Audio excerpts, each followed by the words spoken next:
Fala, torcedor do Santa Cruz Futebol Clube, notícias e informações do Santa Cruz aqui para você, torcedor tricolor. E nesse vídeo vamos falar sobre a SAF, fazer uma reflexão sobre uma SAF bem feita, uma SAF bem gerida, a importância de uma SAF, porque a gente vai usar como parâmetro o principal, né, o Botafogo do Rio de Janeiro, campeão da Libertadores no dia de ontem, né?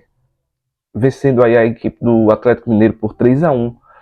Um time que em 2015 estava na Série B, foi campeão da Série B, o Santa Cruz foi vice-campeão. Lembrando que o Santa Cruz venceu a equipe do Botafogo. Me lembro que aquele gol da reestreia do Grafite, né?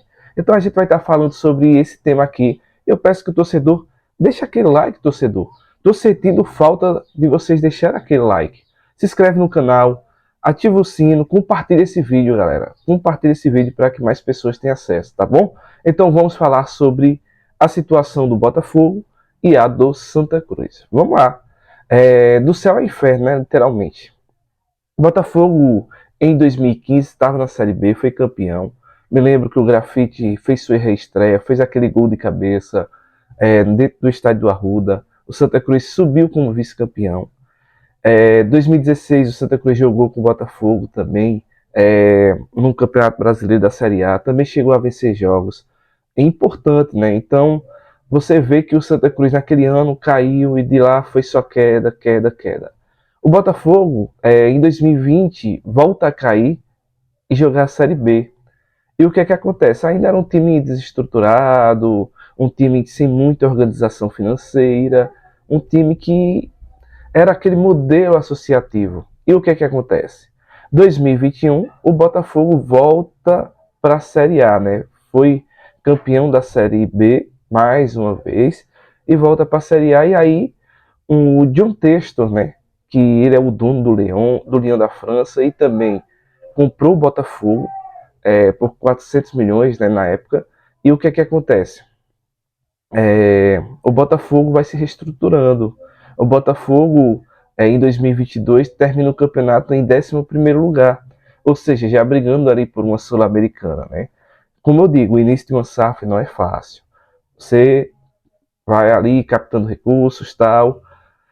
O longo prazo é que vai, médio e longo prazo é que vai definir se foi bom ou se foi ruim a SAF, né? E o que é que acontece? Em 2023, que foi no ano passado, o Botafogo brigou por título até boa parte do campeonato, né? Chegando a botar mais de 13 pontos do segundo colocado. E aí, consequentemente, o Botafogo deu aquele recuo e, consequentemente, perdeu o título do Campeonato Brasileiro, mas foi para a Libertadores, conseguiu sua vaga. E o que é que acontece? Quando foi ontem, o Botafogo jogou ali a sua final da Libertadores. Começou aquela expulsão precoce, né, com 39 segundos, e para o time ter um bom desempenho, o que fazer? Justamente o que foi feito, né? O Botafogo foi para cima, também soube se defender muito bem, e aí fez 1-0, e aí fez 2-0, levou um gol e depois fez 3-1.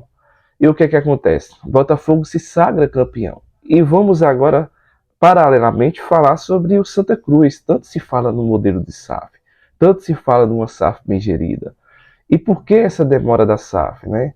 Algumas pessoas falam que o presidente Bruno Rodrigues já chegou a falar que não acertou com algumas dessas SAF porque o valor não era o esperado, o valor era muito abaixo, principalmente quando se tratou daquele Valim Vasconcelos, da empresa Paramis Capital, que estava querendo fazer a SAF do Santa Cruz e, segundo ele, o valor foi abaixo do esperado. Então, por isso que essa tratativa não andou.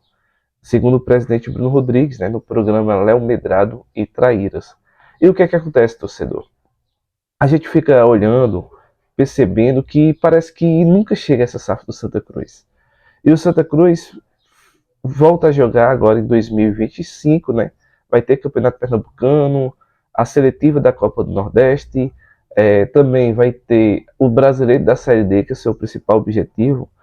E o mais importante é que o Santa Cruz venha ter essa SAF o quanto antes, para que o time possa captar recursos, O técnico Itamachuri falou numa entrevista recente, muito importante o que ele falou. E o que é que acontece, torcedor? Estamos com pouco dinheiro para contratar.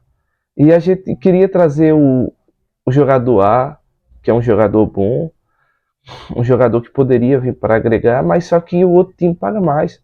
Ou então o outro time está numa Série B, paga menos, mas ele prefere a visibilidade numa Série B.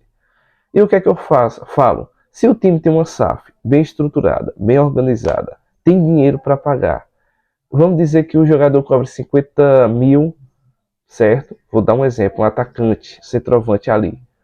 Eita, mas para a Série D eu só vou se for por 70. Se tiver dinheiro, eu vou. Não, a gente tem dinheiro, a gente quer você. Paga os 70. Numa Série B, por exemplo, pagava 50. E isso convence o jogador, porque vai estar ganhando mais. Geralmente vai estar jogando só no final de semana. Enfim, então veja como é importante ter uma SAF de agora para jogar a Série D, Pernambucano, pré-Copa do Nordeste. Mas a gente não vê tanta coisa acontecendo em Santa Cruz. É muito, tudo não tem transparência.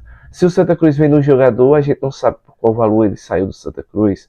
Se o Santa Cruz deixa o jogador ir embora, jogar em outro time, a gente não sabe dos valores que foram negociados.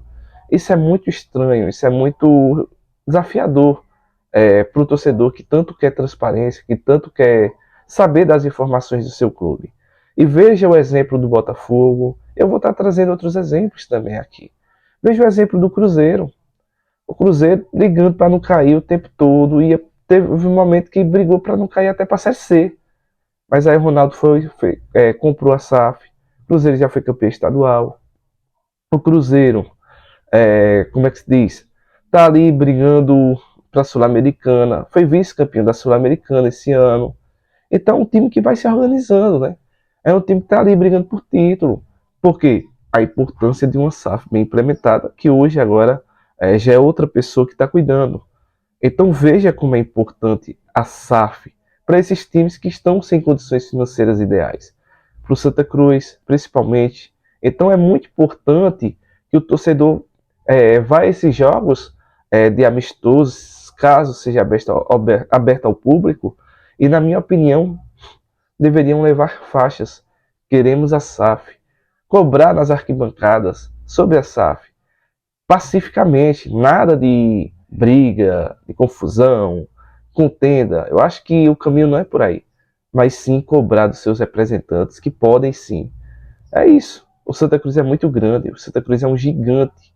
E mostrou que com o modelo associativo faz voos de galinha. Por quê? A gente observa que em 2015 Santa Cruz estava na Série B, vice-campeão, jogando Série A em 2016, campeão Copa do Nordeste, campeão do Pernambucano, fez os primeiros jogos muito bons na Série A, era só o que se falava.